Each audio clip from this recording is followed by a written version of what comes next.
From Bungoma, Gongwa, MONBASA, MVITA. Topic today is, can knowledge be lost? This is a story of what is known by human beings. The ability to get knowledge through communications of different kinds. These methods are folklore, written message, and electronic media.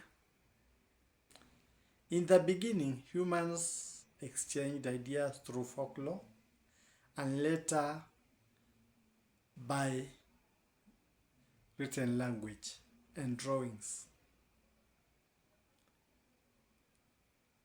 The knowledge was stored in that form. Folklore would be recited and told by the elders in the society, and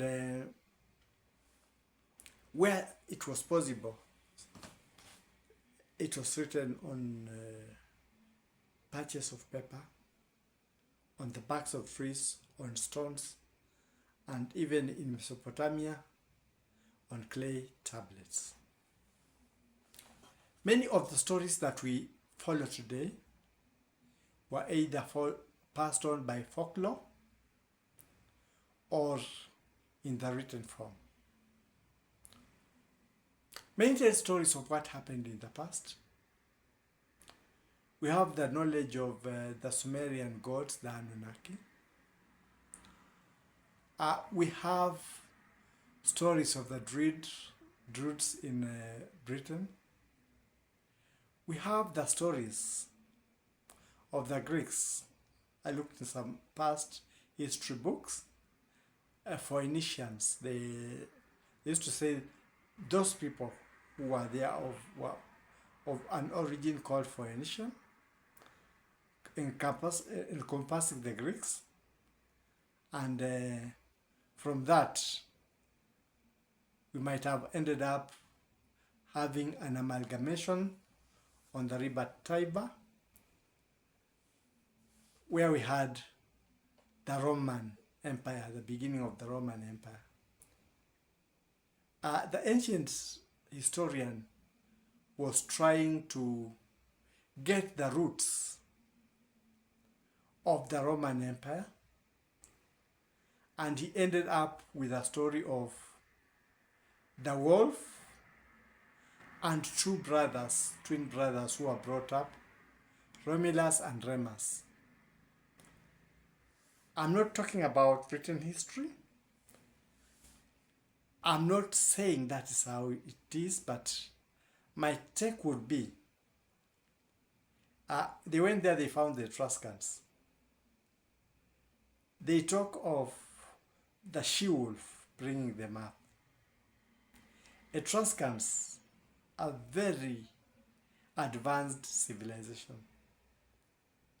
There was a time when I was looking at the war strategies, and I saw there were those who would fight fiercely with the bear spirit, and there are those who would fight very fiercely, those who would put on the wolf skins.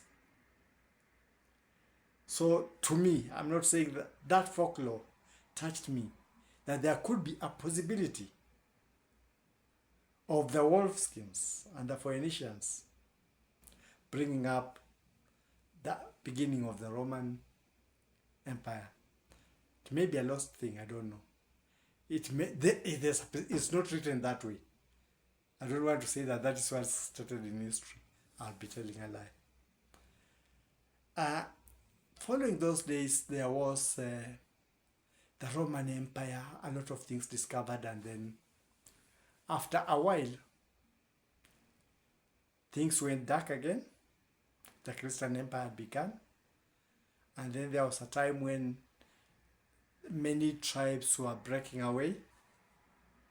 And we entered a dark age where now fear and traditions and some extremism in the religion of the day that time, Christianity, made people forget about many of the things that were there.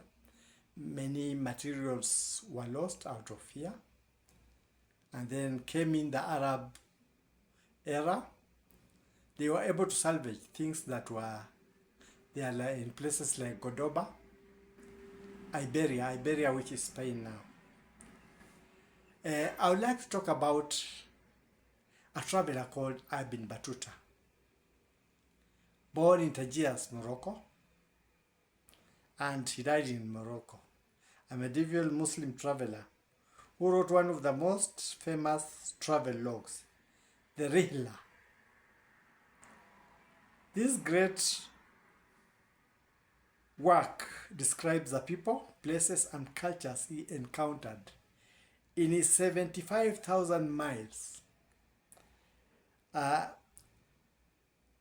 or 120,000 kilometers across and beyond the Islamic world.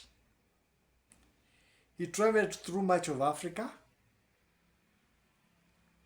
Asia, and the Iberia Peninsula. Traveled on to Persia. Persia is the country we call Iran, others call it Iran. To Africa, Kilwa. Along the coastal area, there were some books, some things when we were reading, not now recorded here. I was not able to get the full details, but he encountered the Swahili culture, the beginning, the Swahili at Kilwa and the surrounding areas, encounters the Bantu group that helped also formulate the language with the intermarriages of the Arabs, that is Swahili, the Angozis. He moved to the Indian coast. He traveled up to India. He was a well-traveled man. He went back to his country. He went to West Africa. He saw several places, the West African coast, where in some writing it was said that he saw some wild men that time, who the people called gorilla. I think it's the gorillas we call today, in the west coast of Africa. He traveled to the learning hub of the time, Timbuktu, and Alexandria, Egypt. There's another one during the Arab Golden Age called Ibn Fadlan. Fadlan was able to travel up to the Volga River, where he met energetically built, tall and energetically built people who loved drinking beer, and they would move with big axes, and they were called the Rus, the rowers. I think that is the country now, those are the people we call the Russians now. He was able to move to many of those places, and the Islamic Renaissance helped promote science, astronomy, poetry, arithmetic, geometry, and many other things, medical science. And most of those books were saved in the Arabian language. But after some time, when again things came back to normal, they were able to be written in the modern English. That was a time of great discoveries. There was a time when I was looking at some things, and there was the talk of a sultan who discovered the pinhole camera. You would make that at Baghdad, and you would see the image upside down. It was an enjoyable thing. The birth of the present day camera. So there are a lot of things that happened during that time. And later, things went changing, life improved, and there's been a lot of knowledge shared from different places of the world, written, recorded. But there has been a lot of knowledge, information lost. Like there is a language, written language that was discovered in some of the Indian,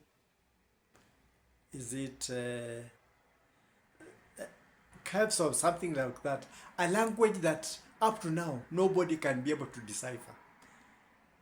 But it's a written language. So it means those who are in that area were advanced, they could be able to write, but now nobody can decipher. So one knows that is knowledge in writing, something being communicated, but now it cannot. There are some technologies that were lost when the Roman Empire banned the library in Cairo, in Alexandria, not Cairo, in Alexandria those days, and some were salvaged. Some had been salvaged through the writings that came later. Other information was totally lost. We don't know now. Some things that had been begun by the Roman Empire, like the fire engines and all that, had to be restarted all over again.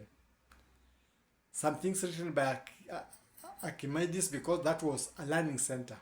Archimedes, Phidias, and the others were able to come to that as a center of knowledge, were able to put their material there as a center of knowledge, and some of that material was lost. But we also thank Alexandria for giving us the first copies of the Torah, the Bible that we have now, from there. So knowledge, if not well stored, if not well communicated, can be lost. And a society can retrogress due to lack of skills, lack of knowledge that were there previously. So it's not always a forward advancement method. You lose knowledge, you lose ability. Sometimes you lose those things forever because nobody is able to reenact them. Or sometimes you have to go again through the discovery method to get back to where you were. So knowledge is important. We thank God, we thank technology for the modern storage methods of knowledge. We should look for alternative.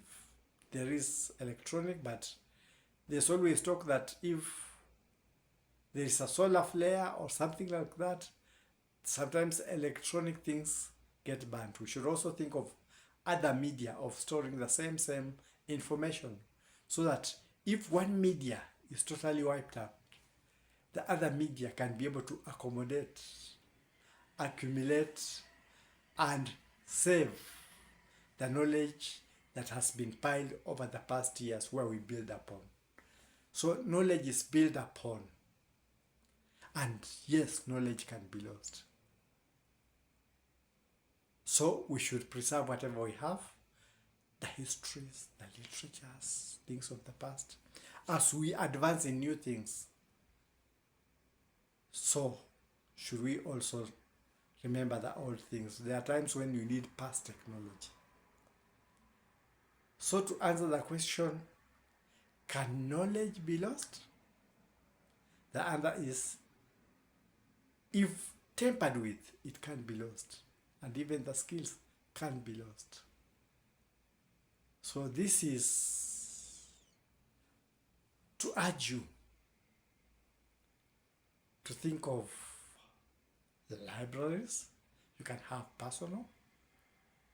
And the government can think of libraries that will be there, that in case something happens, if the electronic storage is wiped out, we can have another alternative that will be having the same material that we can be able to build on and advance. This is to encourage you to eat the fruit of knowledge. Fruit of understanding the past, reading, going through the material, and being able to see where some of even the past material can be able to help us advance in the future technology. That is my take for now.